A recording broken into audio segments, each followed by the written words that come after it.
Okay, welcome everybody. Welcome to another episode of Deep Ministries tonight. Just for the next few weeks or maybe a couple months, Deep Ministry is gonna be a little different.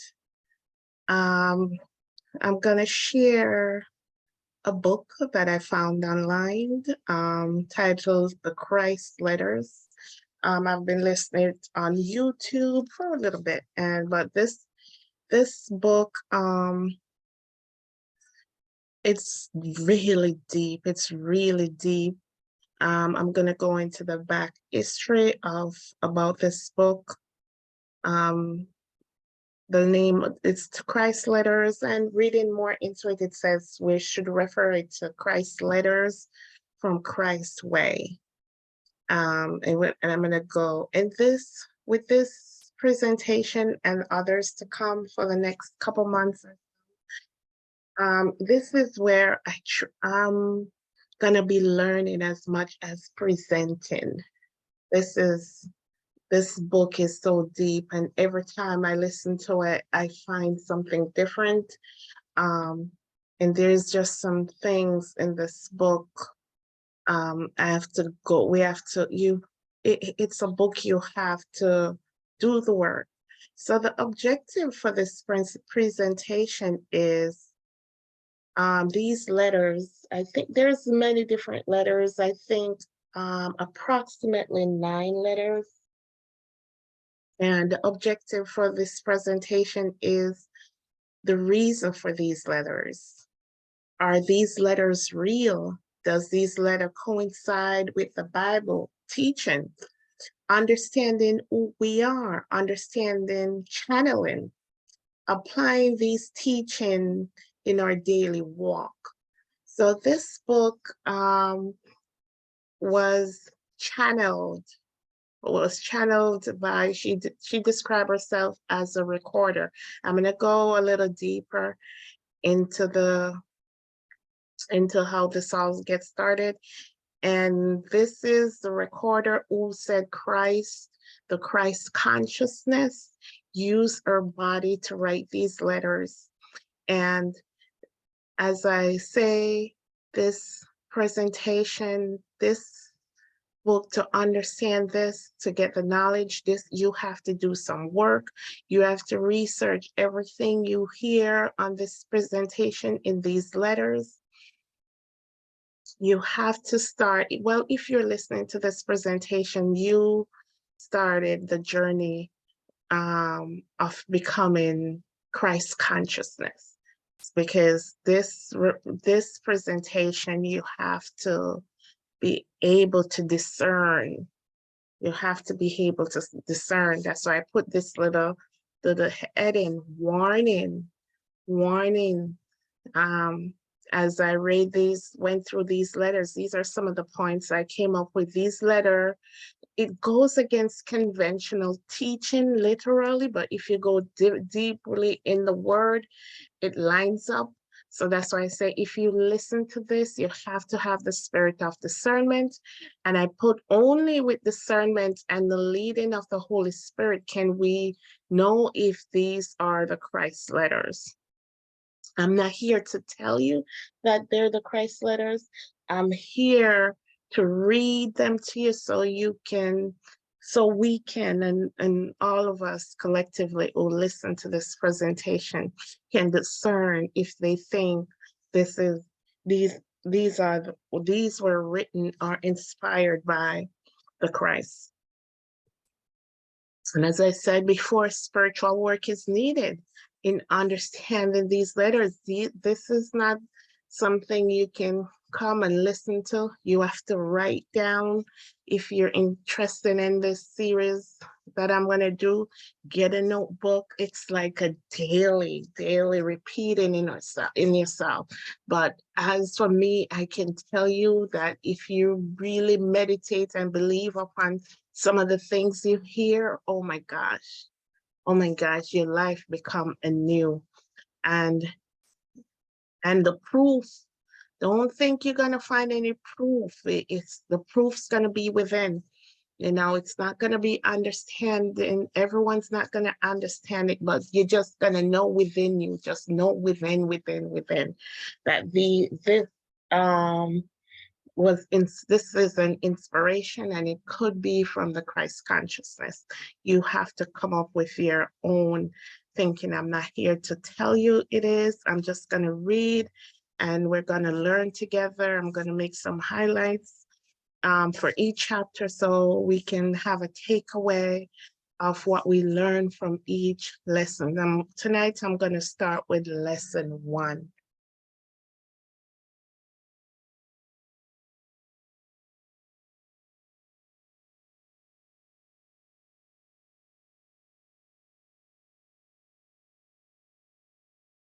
I'm going to start from lesson 1. I'm going to make it bigger too, for some reason. We can read the print. Let me go to 200. 200 too big?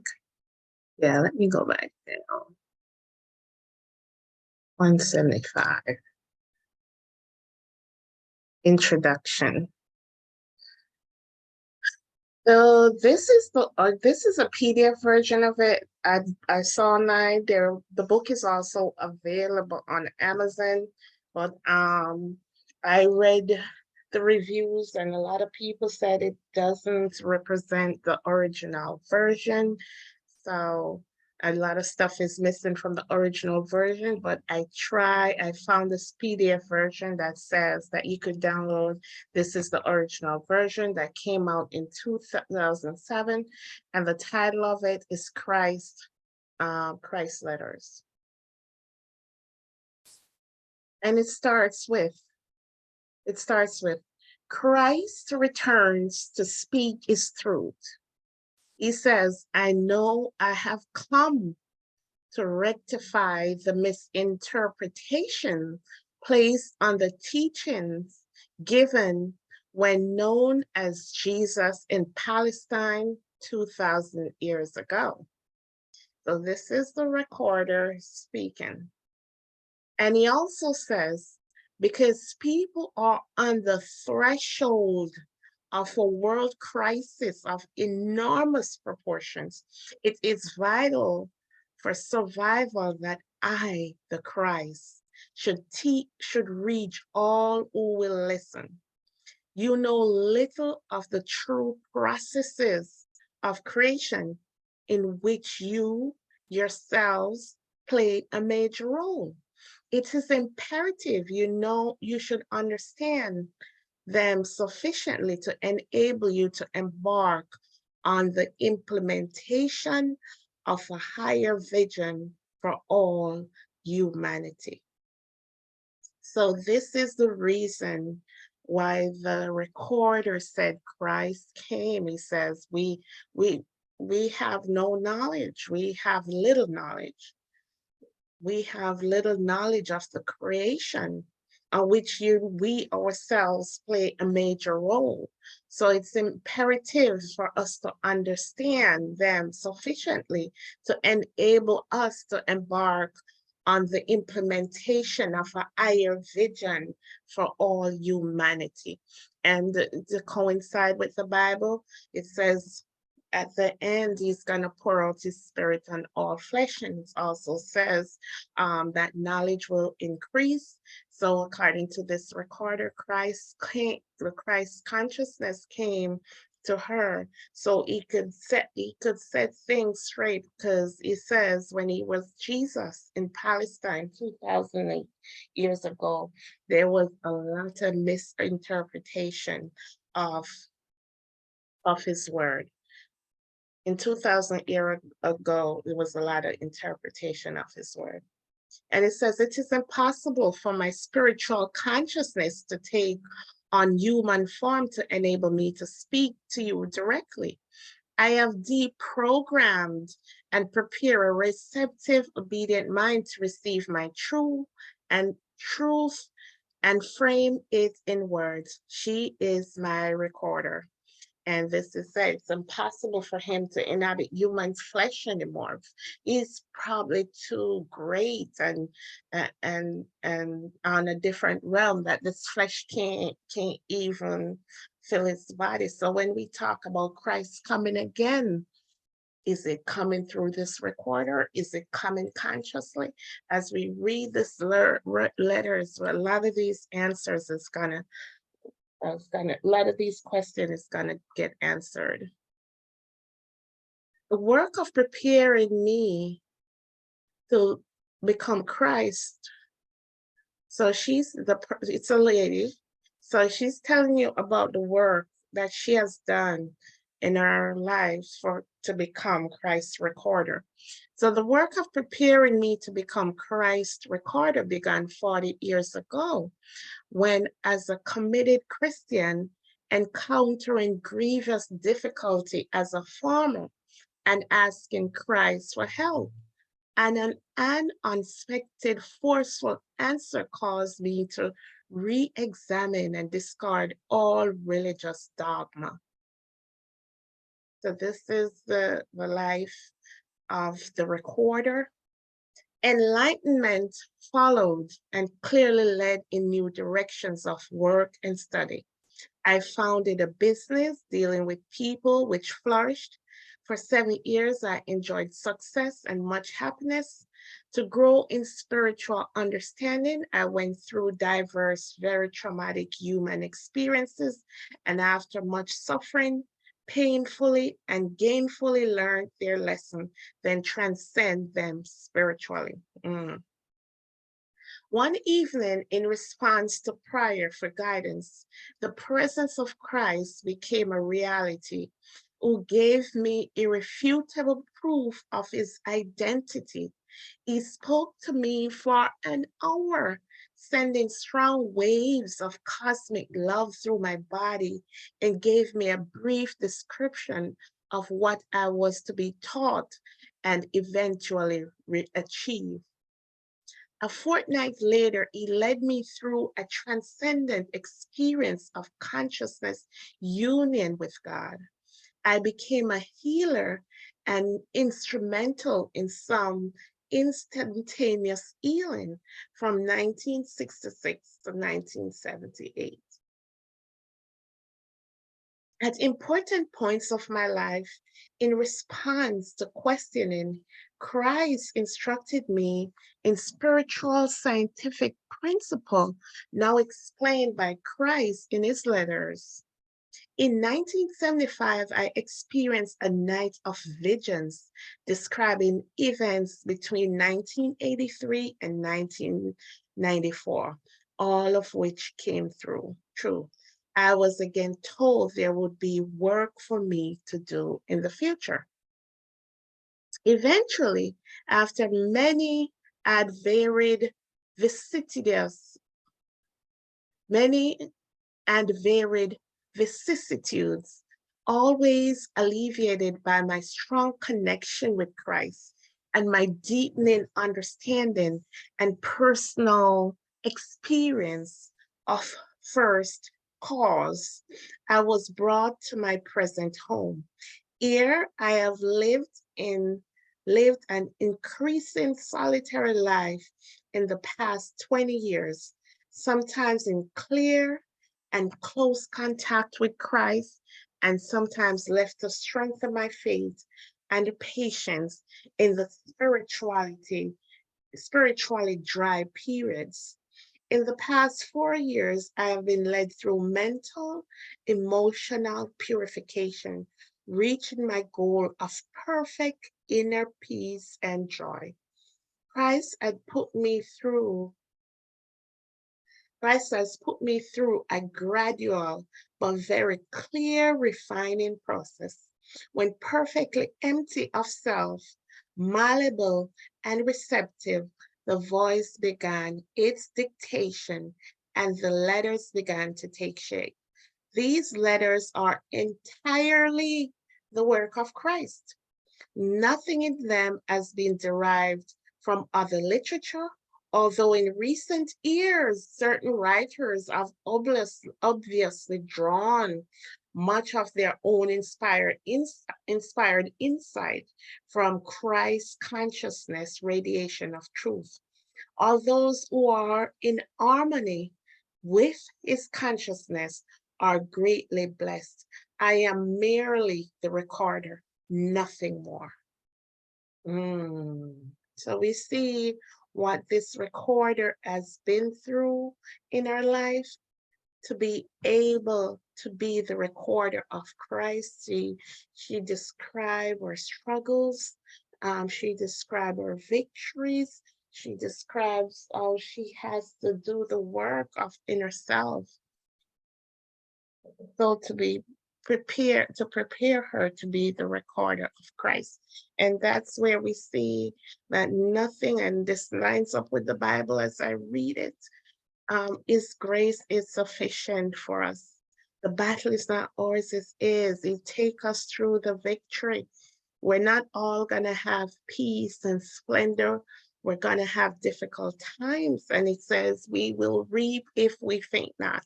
Our trials only come to make us strong. So as it says, Christ specifically says, if readers quote from Christ's letters, the source of the quotations must be clearly named Christ's letters from Christ's way. If you feel you would like to assist in publicizing, and translating Christ's letters into other languages, donations may be deposited to this address right here. I think it's somewhere in South Africa. They can make a donation to the publisher of these letters. So Christ speak is true. And this is saying how many letters? We're gonna go up to around 7 or 9 letters. So we're gonna start with letter 1 tonight. And here it goes. I, the Christ, take this opportunity to speak directly to you. I have come to rectify the misinterpretations placed on the teaching given when known as Jesus in Palestine 2,000 years ago. So he's saying there are some misinterpretations of his teaching. That's why he has to return. He has to return to rectify it. Because he's always caring about us. He don't want us to be misled. He wants us to reach our full potential. They are being put through one who, during the past 40 years, has been spiritually sensitive and dedicated enough to receive my words and act of them. He's talking about the recorder. These letters are truth. And as I mentioned before, you have to discern in these letters if they resonate with you, if they feel like truth. We're not here to tell you. We're reading the letters. And there's a reason why I decided to bring these letters on this platform, because somehow I just feel them in my spirit. So I hope if you're listening, you feel these letters in your spirit too. And he says, these letters are truth. They transcend all religious doctrine in the world. So it means it doesn't matter what your religion is. This is the truth. Whether you're a Christian, Buddhist, Jehovah's Witness, these are truth and it transcends religion.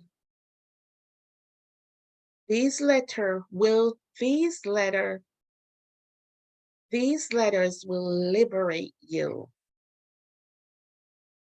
They are for all people who are searching for meaning to existence, purpose in their lives, strength to face the daily struggle to live and endure hardship, sickness, despair, and inspiration for those who aspire to greater spiritual awareness in their daily lives. So I said these letters are for all people who are searching for meaning to in existence, purpose in their daily lives, strength to face the daily struggle, to live and endure hardship, sickness, despair, and inspiration for those who aspire to greater spiritual awareness in their daily lives. You might say that these letters are a master's course for those who are ready to put foot to the path which I have traveled when on earth in Palestine. Yeah, I'm telling you, with these letters, you have to do spiritual work. You have to write, you have to read, you have to research. It's not like when we were growing up and go to church and sit and listen to the pastor and go home. No, your work starts and you have to, when I warn you, you have to re-listen and understand what these letters are trying to say. They also say you may doubt that the above words are true. As you read these pages and go into the facts, I am giving you the facts I am giving you concerning existence and the origins of personality, you will realize that this truth could only have come from the highest source. Those who have difficulty in understanding the letters should read them a page at a time, then put them aside and meditate. Meditation is great. It's a great thing to do, prayer and meditation. Gradually, the meaning will seep into your consciousness, for these pages are a link between your consciousness and my transcendent consciousness. So it's a link between us and Christ. We see ourselves so many times separated from Christ, like we in Christ are totally different. He's telling you that we're linked in some form. We may not understand how, but we're linked. Come to these letters with a mind as free of ideas and beliefs and prejudice as a very little child before it is indoctrinated with human belief. All right, we saw this in the Bible. Come to these letters with a mind as free of ideas and beliefs and prejudice as a very little child before it is indoctrinated with human belief. So we see, he says you have to be like a little child so you can enter into the kingdom of heaven. Bring me your uncluttered mind, a seeking mind, and I will fill it with true treasure, the treasure of highest knowledge, which, as you absorb it, will lighten your daily load and lead you into green pastures of brightest light, signifying abundance, joy, rapture, and fulfillment of every need. You will come to know how it feels to be abundantly blessed with all that exists beyond your present human comprehension. These letters are sent to all people throughout the world with my compassion and love. As you read them, you will feel the love and the compassion, and will come to realize that your daily struggles with existence were never intended for you. There is no need for you to experience pain and stress.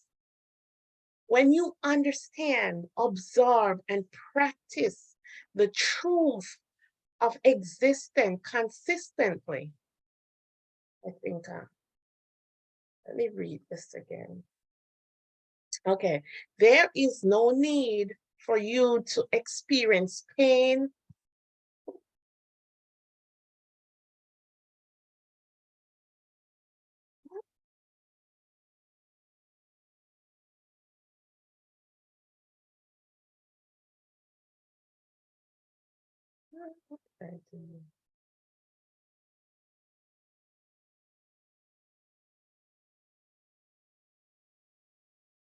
Okay, right here. There is no need for you to experience pain and stress when you understand, absorb, and practice the truth of existence consistently. And that's where I struggle to do this consistently, consistently. So the heading for this one, the purpose behind these letters. They are intended to bring enlightenment to the world generally, to enable humanity to construct a new consciousness during the next 2,000 years. Wow. So the purpose of these letters, I'm going to highlight this. Like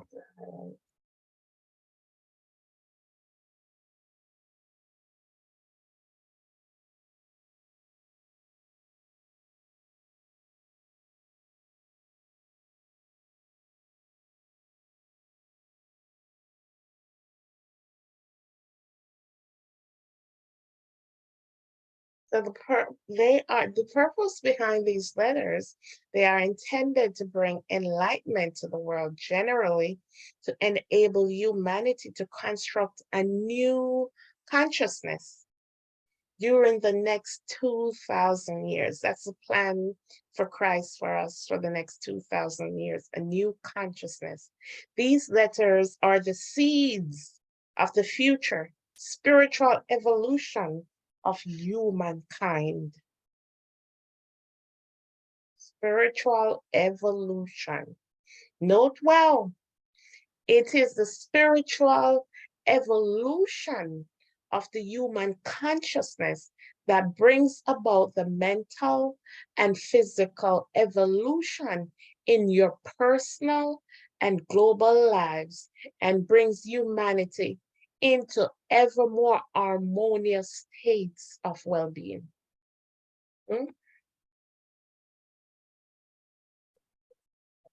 These two.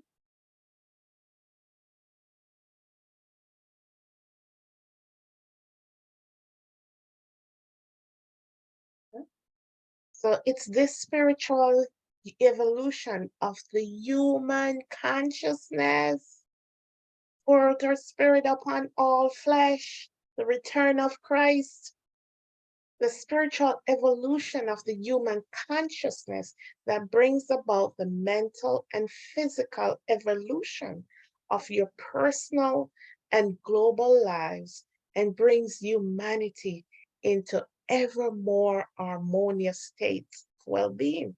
This is what religion is all about. This is the place we're working towards. This is the place we're working towards. If you find this hard to believe, reflect on the past 2,000 years and see what has been accomplished since I last spoke to people in person. There has been a gradual evolutionary trend towards the brotherly love I constantly preached to the Jews. Yeah, so that's good news. We think it's all bad, so there's a gradual evolution towards brotherly love that Christ spoke about when he walks the earth. When I walked the earth, there were no such humanitarian organization as you have now. Ambition, greed, and self-gratification were regarded as normal behavior. We're getting a little perspective into the world that Christ came in. As humanity has developed its capacity for brotherly love, so has humanity made life more pleasant and comfortable for itself in the form of mutual consideration, courtesy, kindness, and in the provision of hospitals child welfare societies, care of the aged, human rights movement, and many other institutions devoted to the improvement of the human condition. So these are all good things. All these have been born in the hearts and minds of those who sincerely heeded my original words spoken in Palestine, urging people towards brotherly love and compassion for their fellow men. Mm. So all these organizations, now I look at these organizations differently, these human rights organizations, you know, starts donating to these charities. They're doing such a great thing. And it says these are all born in the hearts of men. That's good. That's the Christ speaking with them as they were obedient. The form of spiritual caring and brotherly love gained tremendous impetus in the 19th century when my words were preached with renewed sincerity and intensity from pulpits and gladly received my earnest and sincere congregations. Preachers and congregations were by that time spread worldwide on every continent. The Sabbath was truly regarded as a day of rest, and the thoughts of the majority of Christian people were lifted to the contemplation of the power of God. Wow, so good things were done. Such a worldwide cessation from normal duty and occupations meant that a 24-hour-long elevation of conscious thoughts towards the divine creative power created a regular and powerful human divine consciousness underpinning and interthreading human lives. Human petition drew the power of the divine into the human consciousness and human experience and led directly to growth and expansion in every facet of human life. So the church played its part. Oh my God. Sometimes we criticize the church, but at one point it was a great thing, and sincerity, a lot of us grew up in that time where we had to be in church, where we had to rest on the Sabbath day, and kindness and love and brotherly love and love for humanity was preached. We grew up in that era. And the church, oh yeah, the church played its part. My gosh, you look at the church differently. So we got to be careful of our criticism of the church. It did its part. And here we are right now. And there's a however. However, people did not yet know how mentally direct divine power into spiritual. However, people did not know how to mentally direct divine power into spiritual rather than ego channels of creativity. Oh, people did not, so in spite of all this, people did not know how to mentally direct divine power into spiritual rather than ego channels of creativity.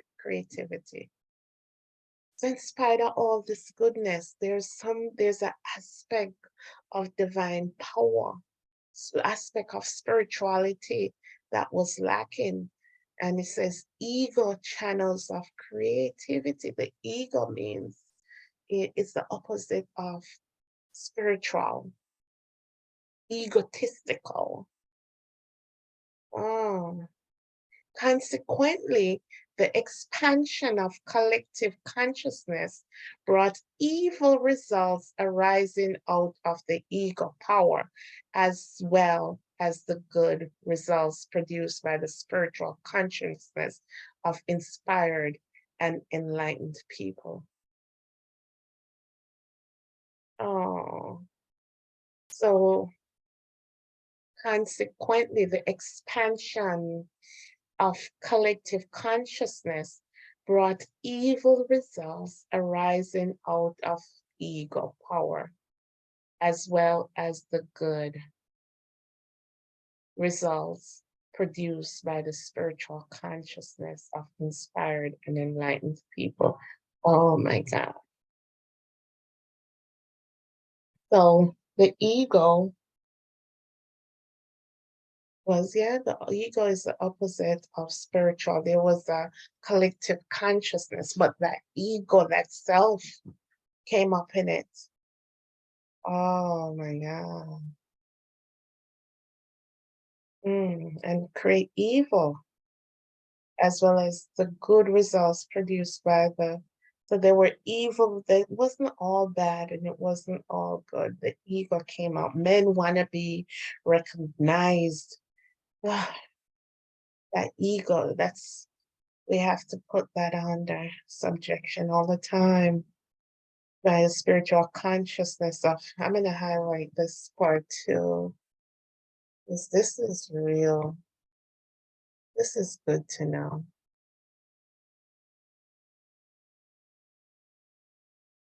This is good to know that the ego came up among it reminds me of the parable of the weeds, the sower, the parable of the sower. Oh, the thorns came up among them and choked them. Oh. For this reason, I have come expressly to explain to you a vitally important fact of existence. Please read carefully. Because all of that happened, Christ said, no, I have to go down there and explain this to them. And explain this to my people. And it says, your personal consciousness is entirely responsible for whatever comes into your life and personal experience. It is your personal consciousness which brings you good or evil.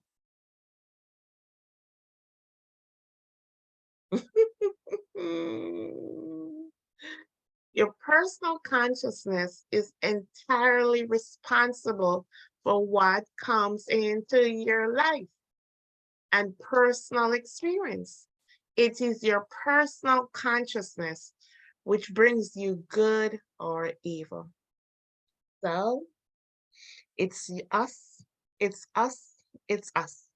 It's not the devil, it's not our brother, it's nobody but us. We are responsible, according to this book, according to these letters, we are responsible for what happens in our life, whether good or evil, our thoughts, our actions. Okay? Let's keep reading. In your subconscious, you bring through strongly imprinted but hidden recollections of past traumas, emotions, or past lives, which can erupt and color your present consciousness. You see, I didn't get this understanding when I read it, but you see what it says? In your subconsciousness, you bring through strongly imprinted but hidden recollections of past trauma, emotions of past lives, which can erupt and color your present consciousness. Your specific and impassioned prayer for alleviation. Oh, wait, let me say something about past life or lives. So I know the Bible, our Christian Bible doesn't talk about reincarnation. But other religions, I know they talk about reincarnation, that this possible is not our only life, that we've had other past lives. And what the letters is saying is it's possible that subconsciously we're acting out what happened in our past, in the many lives we've lived, that subconsciously we're acting it out. So we're bringing the past in. We're bringing our past in. And even in this life, we act when things bad happen to us, we, has an effect on us. Mm. Your specific and impassioned prayer for alleviation of some kind may be answered, but it will avail you little in the long term. Away, really. If your mind and heart continually operate in contravention, and this word contravention means an action that violates a law. So if your mind and heart continually operate in contravention, that's you're violating universal law. We talk about the Bible of Moses law, there is universal law. Universal law. So you're specific, you're praying. See what it says? We see what our prayers doesn't answer sometimes. It says your specific and impassioned prayer for alleviation of some kind may be answered, but it will avail you little in the long term. If your mind and heart continually operate in contravention, that's mean if your mind and your heart is operating against universal law, of the universal law of love, and you live in a mindset of constant criticism. So this gives us a tiny bit of idea why our prayers doesn't answer, and even if it answered, our situation comes back after a time, because we don't change. You say you ask for prayer, but your heart still not operating in universal love. We're criticizing, we're talking about. We have to change. We have to change the way we talk. We have to love one another. And here what it says, universal law of love. And this is an example of universal law of love I saw today. If we hurt others, we will experience pain. If we love others, we will experience love. That's the universal law of love.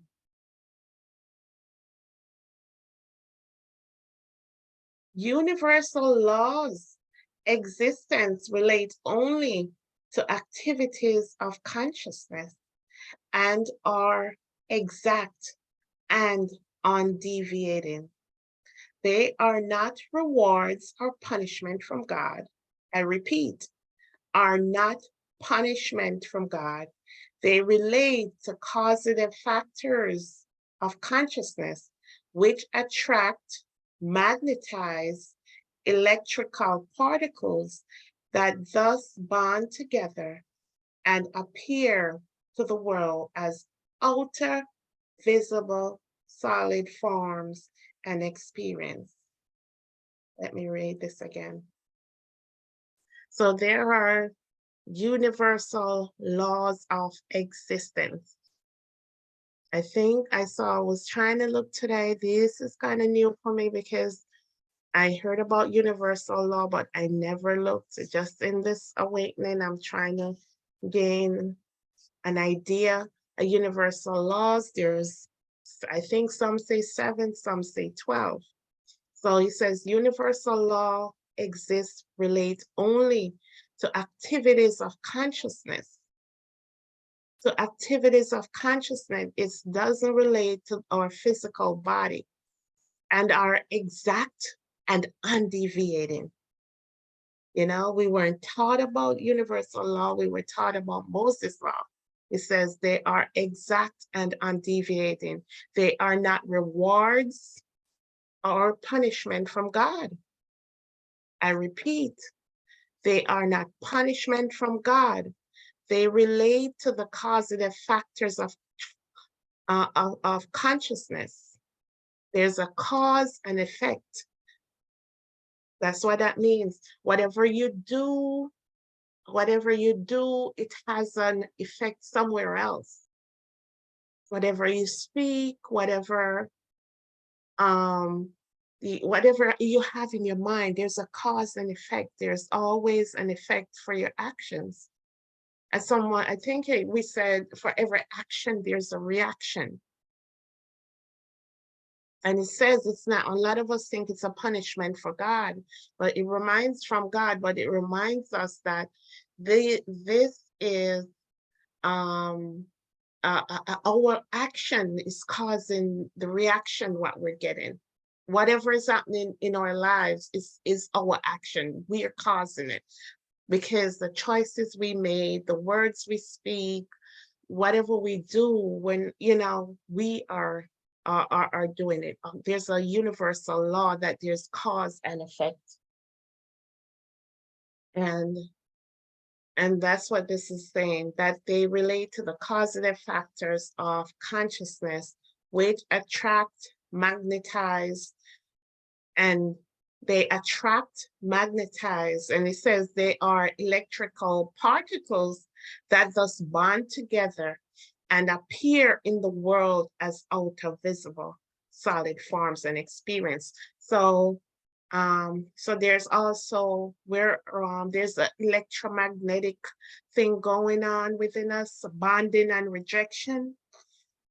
And there's a universal law of polarity, that too. So there's a bonding and rejection. And it talks about electrical particles appear to the world as outer visible solid. So in this study, I get to find out we are not solid. We're made up of particles. We're made up of atoms. We look solid form, but we're not. This house is not solid. Our cars is not solid. Everything is vibration. Everything is energy. There's an electromagnetic realm. There's bonding and repulsion. Certain things like love is bonding, hate is repulsion. So if we hate, that it's a repulsion. That's electricity, and that's also cause and effect for whatever happens in your life. So just breaking down some of the things breaking down that we're responsible for everything that comes into our life, whether we're in debt, whether we're in sickness, whether whatever comes into our lives, we are the responsible persons, and they are not punishment from God. Okay. Sometimes people make powerfully prayerful contact with the divine reality behind and within all creation. It responds, and its activity is shortly revealed as necessary improvements within the personal and national life. And people may exclaim, this is miracle. This is a miracle. So it's telling you that prayer has powers too. Sometimes people make powerfully prayerful contact with the divine reality behind and within all creation. That's a powerful prayer. And it responds, and its activity is shortly revealed as necessary improvements within the personal and national life. And people may exclaim, this is a miracle. This is a miracle. But in the long term, so it's a short-term miracle. But in the long term, the state of the personal or national consciousness will again reassert itself in their experiences and will reproduce the same negative effects in health or affairs as they did previously. Oh, wow. Let me see why. You cannot effect permanent changes in your life unless you change your consciousness. Oh, wow. Oh, wow. So this is why it happens. This is not why it, this is why it happens. Oh, wow. This is why change doesn't happen. This is why change doesn't happen. You pray and it happens, but prayer only works temporarily if you don't change their consciousness. Now, what does that mean? What is changing your consciousness, changing the way you think, following the laws of the universe? Know who you are. That's our biggest problem as children of the Most High God. Our biggest problem. Changing who you are. Change your consciousness. Change the way you think. Know who you are. We just see that it says we look solid, but we're not solid. That's why when Christ come and he got his enlightenment, he could heal and deliver because his consciousness was changed. He understand who we are, who he was. He understand our bodies made of atoms, particles, you want to call it, nucleus, energy, vibration. Ugh. Therefore, people must pray and strive at all times to achieve unconditional love. So you cannot effect permanent changes in your lives unless you change your consciousness. Therefore, people must pray and strive at all times to achieve unconditional love. For in the 20th century, human mental abilities outstripped their spiritual development. Really? That's bad. Therefore, people must pray and strive at all times to achieve unconditional love. For in the 20th century, human mental abilities outstripped their spiritual development. Scientists thought they could explain away the origins of creation and ascribe them to accident. As a direct result, people ditched morality and began to give way utterly to self-will. They set in motion a new momentum of menace in the world, for they began to create a new form of world ego consciousness, directly in opposition to the nature of the divine unconditional love. The human consciousness blocked the inflow of the divine. Note well, the ever-increasing lurid imaginings of a few people, which would have been contained locally a century ago, now became a contagious mental infection glorified in literature, films, theater, spreading worldwide, creating a global human consciousness similar to their own, expressed as sexual excess, violence, and perversion. The mental infection first manifests as egocentric modes of living and the creation of technical devices which have created serious health disorders, climatical changes, crop failures, environment deterioration, extinction of living creatures, and wholesale slaughter of human beings. Oh, wow. Look what caused this. Let's just go back up and see what caused this. What caused this? So it started in the 20th century. So the decline in spirituality started in the 20th century.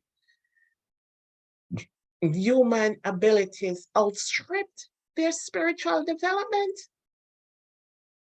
Why? Scientists thought they could explain away the origins of creation and ascribe them to an accident. Oh my gosh, is that the Big Bang theory?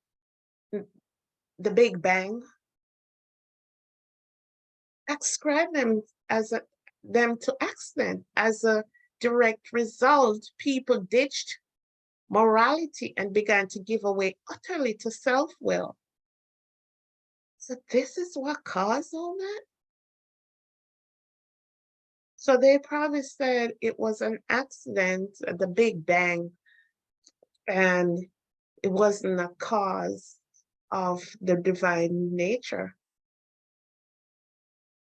So this set in motion a new momentum of menace in the world, where they began to create a new form of world ego consciousness, direct in opposition to the nature of divine unconditional love. Mm-mm-mm. Mm-mm-mm. The human consciousness blocked the inflow of the divine. Note well the ever-increasing lurid imaginings of few people which would have been contained locally a century ago. So I said a century ago, this wouldn't even see the light of day. Now became a contagious mental infection, glorified in literature, glorified in literature, films, theater, spreading worldwide, creating a global human consciousness similar to their own, expressed as sexual excess. Oh my God, what we see on our television, violence and perversions. This mental infection first manifests of egocentric modes of living. Egocentric modes of living and the creation of technical devices. People didn't live like we're separate, egocentric, no family, no love, and the creation of technical devices. These phones, these TV, which have created serious health disorders. It's not the things, it's the removal of the divine love in our communities. It's not the things. Everybody for themselves. There was no love. And this is why we have the separation. That's why you can't, a lot of old people don't remember people being separated by race and color and all that. People were united, people bond together. And these created serious health disorders, climatical changes, crop failures, environmental deterioration, extinction of living creatures, and wholesale slaughter of human beings, wholesale slaughter of human beings.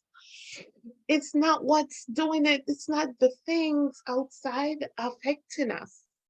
It's the things that's missing inside, the divine love.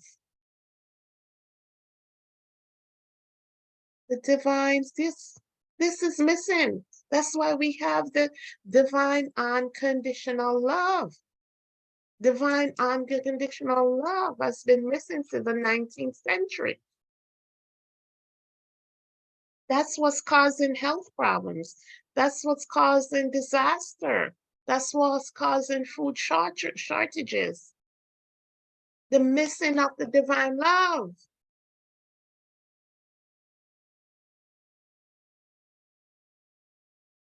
Mm-mm-mm-mm.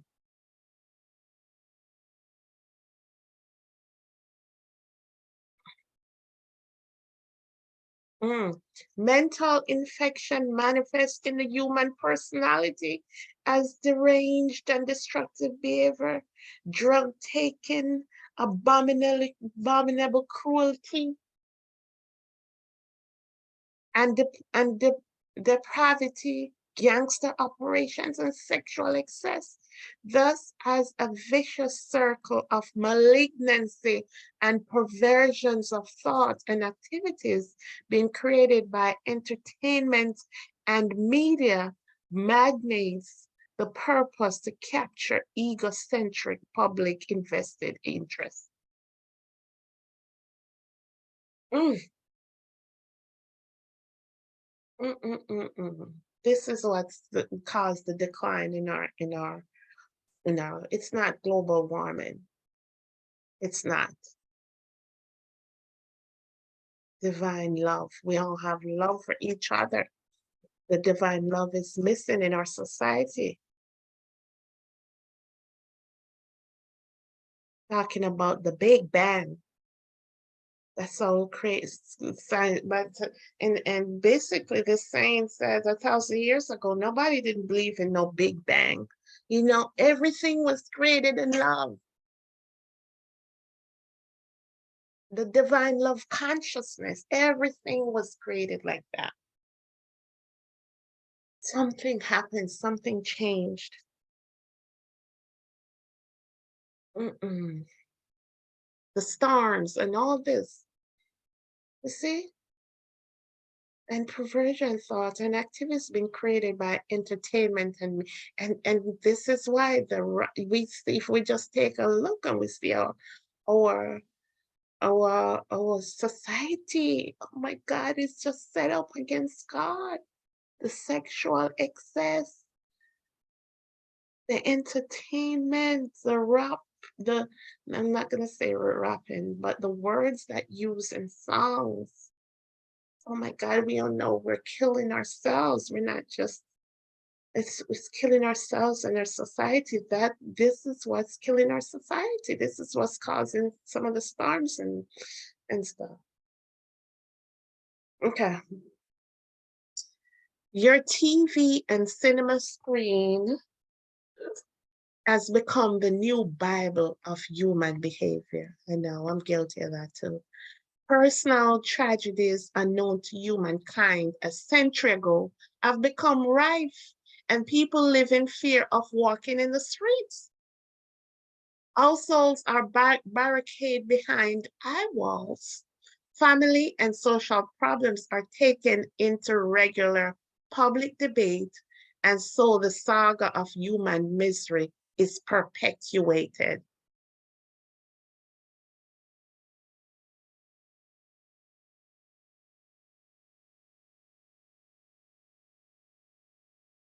Oh my gosh, this is the world we live in.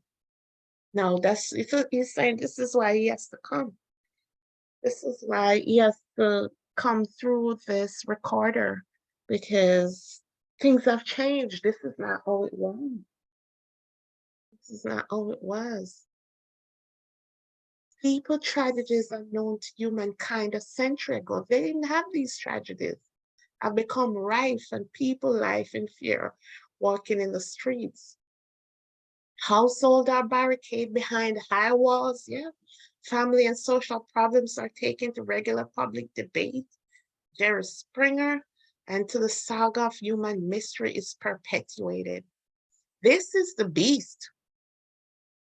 This is the beast stalking your hands and feeding a miasma of beastliness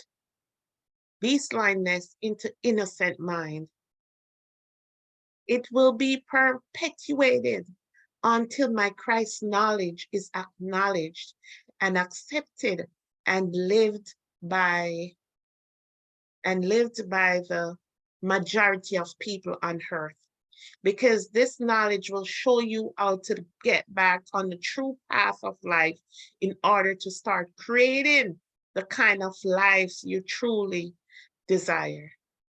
Let me go back up here. I'm going to highlight this.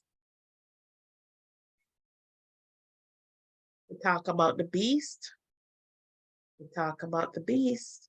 This is the beast stalking your lands and feeding a miasma of beast blindness into innocent minds. Why am I yelling? But it says it will be perpetuated.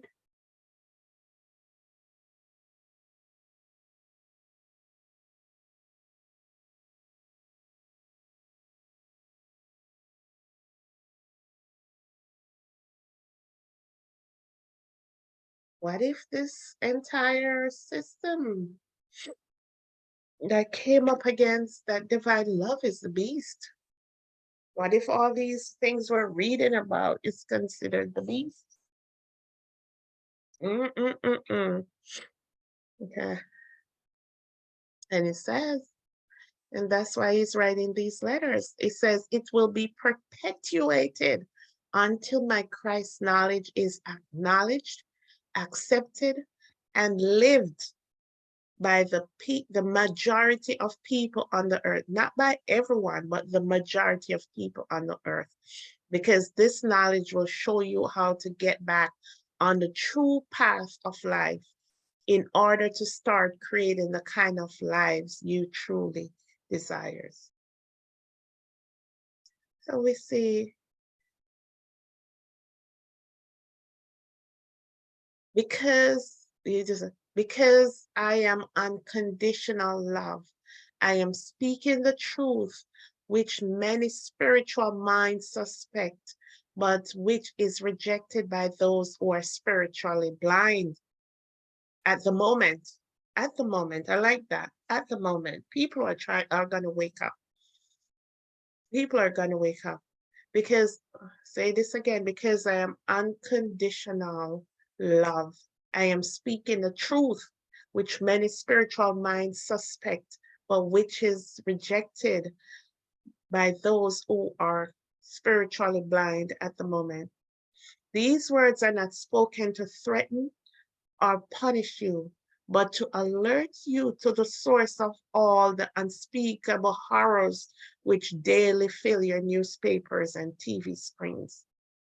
It is only my love for all people that forces me to descend through the various levels of consciousness to reach the dimension of human depravity to warn you of its consequence in your present lives. And it tells us what causing all this trouble in our world. The lack of divine love. The lack of divine love.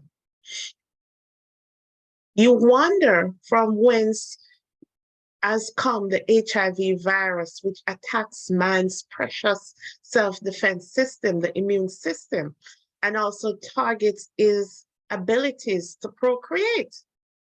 The virus, if left to spread unchecked, not by drugs, by spiritual awareness, will wipe out the unwary. The enlightened will avoid these and other pitfalls of existence. Wake up, realize your own strong consciousness impulse are life impulses. They are highly creative electromagnetic impulses. Yeah, I like this.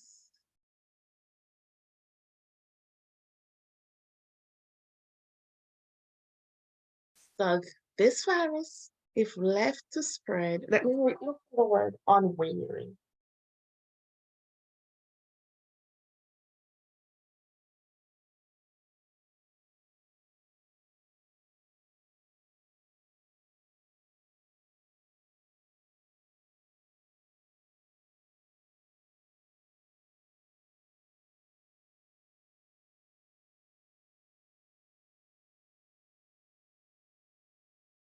And wake up, realize your own, the virus, if left to spread unchecked, not by drugs, by spiritual awareness. by spiritual awareness will wipe out the unwary. Mm. The enlightened will avoid these and other pitfalls of existence. Mm. Wake up, realize your own strong consciousness impulses are life impulses. Drugs can't help you. It has to be spiritual awareness. Our life impulses, they are highly creative electromagnetic impulses. When they are violent, aggressive, murderous nature, they emit electrical particles of violent, aggressive, murderous consciousness, which take from as virulent virus in the air, spreading from the innocent person to another. Oh, wow. Mm,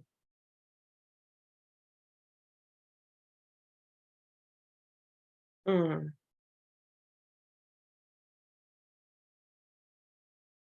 See, whatever, when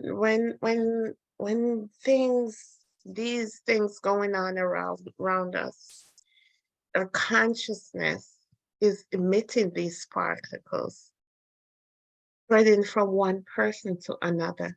That's what our consciousness does, because that's what in the ear, we're not physical beings. We're divine consciousness. We're conscious beings. And because all this violent and aggressive and murders is in the here, our consciousness is emitting all these things, spreading it from one person to another. If we don't renew our mind, if we don't change our consciousness, what is born and nurtured in the diseased mind eventually takes on form in the physical world. Yeah, I like this.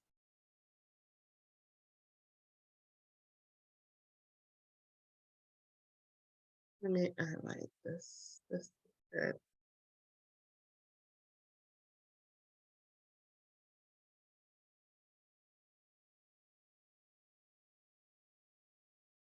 What is born and nurtured in the diseased mind eventually takes on form of the physical world. Oh my God. This is not punishment from God, as the churches may teach you. It is a scientific fact of existence. Therefore, it is a matter of extreme urgency for all spiritually minded people to set aside infantile imaginings to perceive clearly the truth of creation and existence. See, this is not God's punishment. This is not God's punishment. This is not a punishment from God. This is not punishment from God as the churches may teach you. It is a scientific fact of existence that what is born and nurtured in the diseased mind eventually takes on the form of in the physical world. So when you have that change in your consciousness, that's a diseased mind. That ego mind takes on the physical form, and this is where all the violence and stuff is happening. Therefore, it is a matter of extreme urgency for all spiritually minded people to set aside infantile imaginings to perceive clearly the truth of creation and existence. My message to all churches: I, the Christ, have come expressly to tell you the truth about the origins of the human. I think I'm going to stop here and I'm going to pick up this. I'm going to pick up this in my next message. I went over time, what I expected to, but this is so good. This is so good. This is so good. This is good. I'm gonna stop here for tonight. Um, I don't know when I have to work. I'll see when I could do. We'll continue. This is eye-opening for me. And if you're listening, I hope you enjoy tonight. Hey, my friend, Sister Beverly. Oh, my friend from Jamaica. Thank you. Thank you for watching. I'll talk to you later. I'll call you later before I go to bed. Thank you, sis. Thank you for watching, Bev. Bev from Jamaica, my friend from childhood. Thank you for watching. And anyone else that came on, anybody else that's gonna hear this message. I pray and hope you receive every word in this that was said tonight, that you may meditate, that you may pray. This word has to go forward. It seems that it's a matter of urgency for us to understand who we are, for us to understand who we are. And I just thank you, Holy Spirit, for the leading and guiding of this message tonight. And I just thank everybody for listening. And we'll pick up on the a message to our churches. We'll pick up on that in my next presentation. Good night. God bless.